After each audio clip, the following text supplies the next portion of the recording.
Hello everyone. We are discuss about United Nations Organization. Before the classes, revision class lecture 1, we are discuss human right definition, meaning, development, and many other things. Today we are discuss in second class we are discuss already class 2 about development and history of human right.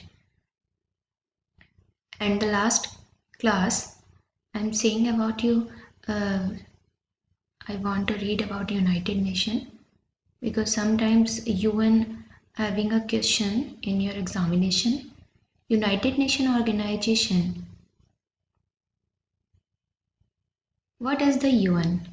The United Nations is an international organization founded in 1945 for the peace, security and cooperation among nations. During the World War II,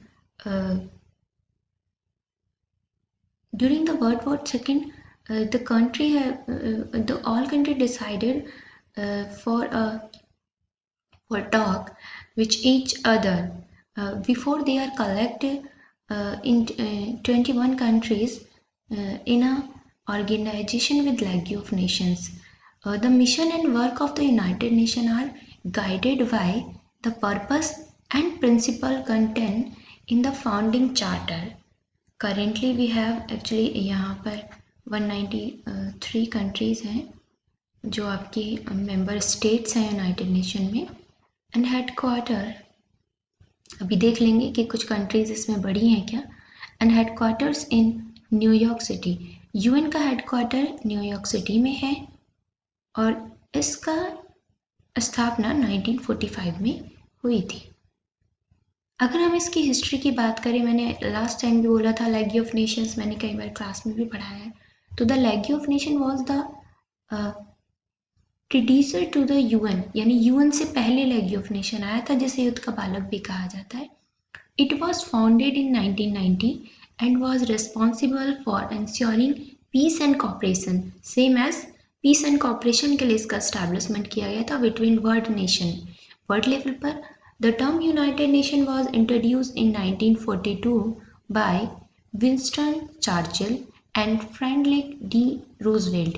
D. Roosevelt ने और America से ये लोग belong करते थे and Churchill Britain से Churchill थे, उन्होंने इस बारे में इंट्रोड्यूस किया था। The UN was founded on, UN का हम ऐसे इस तरह से इसको याद रख सकते हैं कि यूएन का बर्थडे 24 अक्टूबर 1945 को होता है when the charter of the UN came into force. So 24 अक्टूबर 1945 को UN चार्टर एग्जिस्टेंस में आया। यूनाइटेड नेशन के कुछ पर्पस हैं जो प्रियम्बल में डिक्लेयर किए गए हैं, जैसे to maintain international peace and security, to develop friendly relation among nations based on respect for the principle of equal rights and self-determination of peoples, to cooperation in solving international economic, social and cultural and humanitarian problems, and in promoting respect for human rights and fundamental freedom, to be a center for harmonizing the actions of nations in attending these common ends. Four areas that are the pillars of the UN. अगर हम बात करें कि UN के बारे में तो peace and security, human rights, rule of law and development, ये क्या है, पिलर्स है जो यूएन को वर्क करने हैं। इसके अलावा हम इसके कुछ ऑर्गन के बारे में बात कर लेते हैं, जिसमें सबसे पहले आता है हमारा general assembly. General assembly is the main deliberative organ of the UN and is composed of representative of all member state, each of which has one vote. Her state मतलब कंट्री, प्रत्येक कंट्री का एक vote होता है general assembly में यहाँ पर। And यहाँ पर क्या होता है कि जो मेंबर कंट्रीज हैं उनको स्टेट काउंट किया जाता है। जिस तरह हम अपने पार्लियामेंट में बैठ के लॉज बनाते हैं, डिस्कशन करते हैं इंटरनेशनल लेवल पर, यूएन में हम जनरल असेंबली पर कुछ डिस्कशन इंटरनेशनल लेवल के होते हैं। इसके बाद इसका सेकेंड ऑर्गन आता है security council.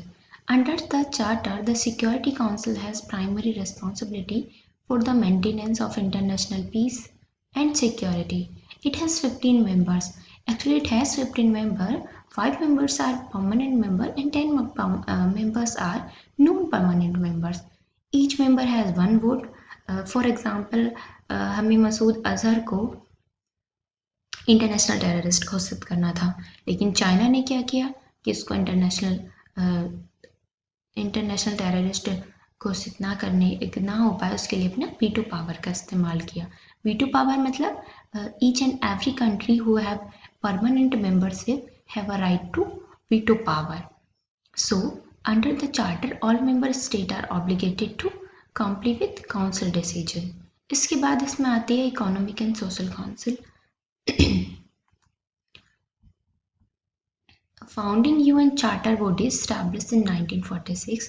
Economic and Social Council in the place where the words economic, social and environmental challenges are discussed and debated and policy recommendation issued.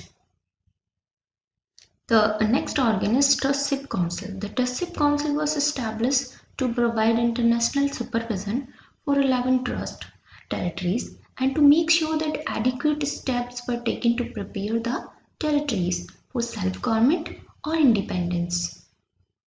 If you discuss about International Court of Justice, we know all about recently in India, Dalveer Bhandari ji chose for International Court of Justice.